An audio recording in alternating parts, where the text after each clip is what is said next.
हैं। हाँ हाँ, बहुत सारे कल सुना मैंने एक लेडीज कह रही थी वो सब कुछ भूल जाती है। हाँ, वही मैं कह रहा हूँ। मैंने कहा ऐसी कंडीशन कितनी खराब हुई तो बंदा ये भूल जा रहा है कि वो नहीं कौन नहीं साधना नहीं कर नहीं रही है। नहीं नहीं, वो भूलने का एक अवस्था होता है ना साधना का, अच्छा, उसको बोलते हैं उन्मादी अवस्था। वो सर कैसे उत्पन्न होती है? वो बहुत आगे की साधना, मतलब बहुत ऊंचे कोटि के आप जब योग्यता प्राप्त करते हैं तब ऐसी अवस्था आती है, जबकि आपकी कुंडलिनी शक्ति कंठ चक्र को मतलब भेदन करके कंठ चक्र के क्रॉस करके कंठ चक्र के ऊपर जब जाती है, हमारे मस्तिष्क में जाती है। जी सर, ठीक है एक ना? बात और है, बहुत इम्पोर्टेंट है, इसी चीज से रिलेटेड है क्या है? कि कुंडलिनी के बारे में मैंने सुना है, जब मैं सर्च कर रहा था तो कई मैंने ये सुना कि कुंडलिनी जागृत करने से पहले सोचना चाहिए, क्योंकि बहुत तीव्र चीज होती है। अगर बस में नहीं कर पाए तो आप संतुलन भी खो सकते हैं अपना। बिना उल्टा भी उल्टा भी हो सकता है। बिना मार्गदर्शक के कुछ नहीं होता है। जी जैसे लोग कहते हैं कि साधना में गुरु की आवश्यकता नहीं होती, सुना होगा आपने। हम आपके सर बिल्कुल प्रश्न, आप होती ही के है। प्रश्न का जवाब मैं दे रहा हूँ। जी जी जैसे आपने कहा कि वो तीव्र होती, ये होती वो होती, बिल्कुल सही है, जी लेकिन उसको आप अकेले स्वयं मनगढ़ंत तरीके से क्यों भाई जागृत कर रहे हैं? जी उसी प्रकार से साधना, जैसे कहते हैं ना, अप्सरा साधन गुरु की कोई जरूरत नहीं, भगवान शिव को गुरु बनाओ, साधना करो। पता नहीं कितने जी लोग बिना गुरु की साधना करने वाले जो है वो पागल हो चुके हैं। सर, वही तो दिक्कत है, वही डर लगता है मुझे। बात समझ रहे हैं आप? जी तो उसी प्रकार से ये बिल्कुल डेंजरस चीज है, मैं मानता हूँ, लेकिन गुरु के मार्गदर्शन में करते हैं, बिल्कुल नहीं है। हमारे सभी साधक कुंडलिनी साधना की ओर बढ़ रहे हैं। और सर, चक्र जो सात होते हैं और जो कुंडलिनी, अलग अलग चीज है या फिर रिलेटेड है एक दूसरे से? सभी एक ही है। और मूलाधार चक्र से स्टार्ट होती है। दूसरी बात यह है कि अप्सरा साधना से शुरू करवाने का हमारा लक्ष्य अप्सरा साधना नहीं होता है। जी स्वयं का उद्धार, स्वयं के स्वरूप में स्थित होना, कुंडलिनी साधना ही होता है उसका हमारा उद्देश्य। ये तो मतलब एक हमारा लक्ष्य, मतलब एक होता है प्लेटफॉर्म जिस पर कि हम खड़ा होना सीखते हैं, अच्छा सर। सभी चीजों को सीखते हैं। बोलिए बोलिए। आपका मैंने एक बंदे के, आपकी कॉल सुनी मैंने, आपका एक भक्त होगा, साधक होगा, तो वो बंदा जो बोला था वो इन चीज मेरे मन में है, कभी कहीं बहुत पहले से।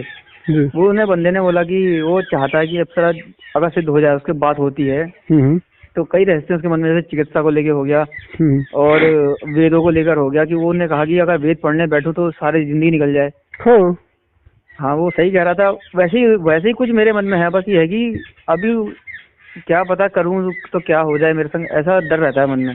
देखिए, डर है तो फिर भूल जाइए आध्यात्म को, ठीक है?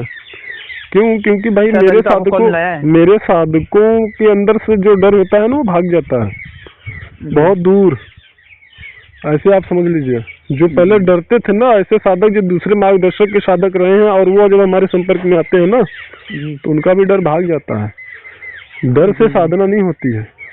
जब आप अभी आप जब जुड़ेंगे तब ना आप समझ पाएंगे कि डर का क्या मतलब है। कोई मतलब नहीं है सर। जब दीक्षा गुरु जी देते हैं किसी को, अपने भक्त शिष्य को देते हैं, तो सर पास अगर अब मैं यहाँ बैठा हूँ, अगर दीक्षा होगी तो फिर सर कैसे होती है वो? ये तो मार्गदर्शक और गुरु के सामर्थ्य पे निर्भर करता है कि उनकी योग्यता क्या है। हमारी अगर योग्यता है तो हम अमेरिका में बैठे हुए व्यक्ति की समस्या को क्षण भर में समाप्त कर सकते हैं, ठीक है? हमारी योग्यता नहीं है तो आप हमारे पास भी आएंगे, कोई मतलब नहीं निकलेगा। अच्छा सर। क्या ऐसे लोगों को नहीं देखा आपने जो कि किसी बाबा गुरु के पास अपनी समस्या लेके गए, कुछ भी नहीं हुआ, 50 बार गए फिर भी कुछ नहीं हुआ, पैसा उनका लुट गया? जी, होता है ना। तो ठीक उसी प्रकार से अगर योग्यता है तो पास में रहने के, आप दूर रहने से कोई फर्क नहीं पड़ता है, क्योंकि माता प्रकृति का जो विधान है वो जो श्रेष्ठ किस्म के योगी साधक होते हैं उनके योग बल का वो सम्मान करती हैं जी। तो उनके संकल्पों को पूरा करना उनका जो है कार्य होता है, या उनके कार्य क्षेत्र के अंतर्गत होता है। अगर धर्म युक्त कार्य है और किसी भी श्रेष्ठ साधक ने उसका संकल्प कर लिया विशेष और गुप्त विधि से, तो माता प्रकृति उसको जरूर पूरा करती है, ठीक है? जी बोलिए। जी, हमारे मार्गदर्शन में जब साधना आप शुरू करेंगे ना तो खुद ही आप प्रभाव को महसूस करेंगे, कहने की जरूरत नहीं है आपको। जी जी।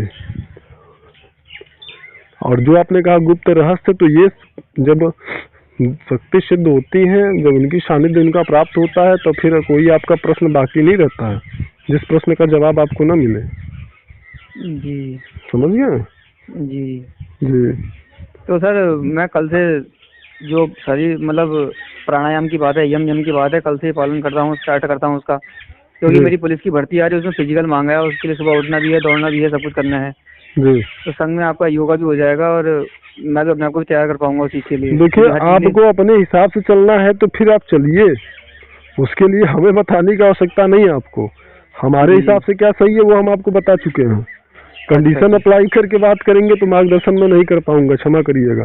ठीक है? नहीं सर, ऐसी बात नहीं है। हाँ, मैंने जो कहना था वो मैंने आपको बता दिया। आपको फिजिकल निकालना है कि CPMT करना है कि MBBS की, आपको इंजीनियरिंग करना है, अब ये आपको आपके ऊपर निर्भर करता है। मैंने जो जानकारी आपने मांगा आपको एकदम क्लियर जानकारी मैंने दे दिया है।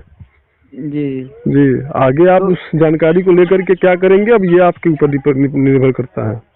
तो गुरु जी फिर जब मेरे पास ये जो सामग्री, मैं तो किसी को जानता नहीं जैसे ना जी, हाँ, तो जब भी मैं स्टार्ट करना चाहूँगा तो तब आपको फिर कांटेक्ट करूँगा मैं फिर उसके लिए, क्योंकि अभी तो हाँ बिल्कुल बिल्कुल। हाँ जी, तो नंबर आपका यही रहेगा ना हमेशा? जी, आप जब चाहें तब आप संपर्क कर सकते हैं।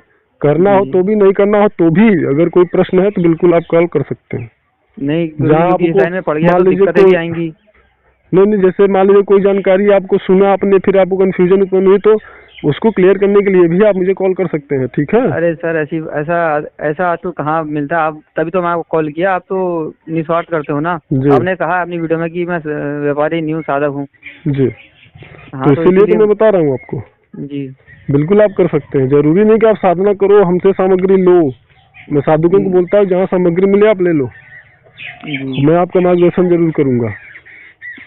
जी। अगर मैं मान लीजिए कि प्रधानमंत्री का अगर मैं मेंबर हूँ या उनका मैं आदमी हूँ और उन्होंने मुझे कोई कैबिनेट में कोई मंत्री उन्होंने मुझे बना दिया, कोई मिनिस्टर बना दिया जी, तो कभी अगर उनका कोई बंदा कहीं मुझे मिला जी, तो फिर उसका मुझे सपोर्ट करना होगा या नहीं?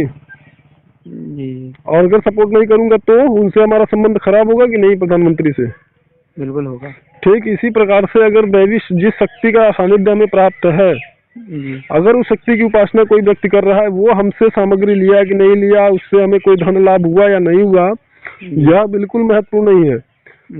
लेकिन उसका अगर वो हमसे मार्गदर्शन चाहता है और अगर वास्तव में मैं साधक हूँ, मैंने उनको सिद्ध किया, मुझे उनका सानिध्य प्राप्त है, तो मुझे हर हाल में उसका मार्गदर्शन करना पड़ेगा। बस गुरु जी, बहुत बड़ी बात है आपके लिए। अब आप समझ गए ना? जी जी जी, यह मेरी बाध्यता है। जी जी, मुझे करना ही होगा, चाहे जैसे समय निकाल के हमें उस साधक की समस्याओं को हल करके सफलता प्रदान करवाना ही होगा। अगर वास्तव में मैं उनका साधक हूँ तो अब केवल व्यापारीकरण कर रहा हूँ, तब तो सामग्री बस आपने ले लिया, भाड़ में जाओ, ना आपका फोन उठाना है, ना मैसेज व्हाट्सएप पे आपको रिप्लाई देना है, फिर तो कोई मतलब फर्क ही नहीं पड़ता है ना। अरे गुरु जी, बहुत बड़ी बात बोल दी। बात क्लियर हो गई ना आपको? जी जी जी, तो बस इतना ही है। जी गुरु जी, जी धन्यवाद सर। और कोई जानकारी चाहिए आपको? अरे सर, छोटा दिमाग है, इतनी तो जानकारी पूछने से वो भी नहीं हो रही, सामर्थ्य की आप क्या पूछो।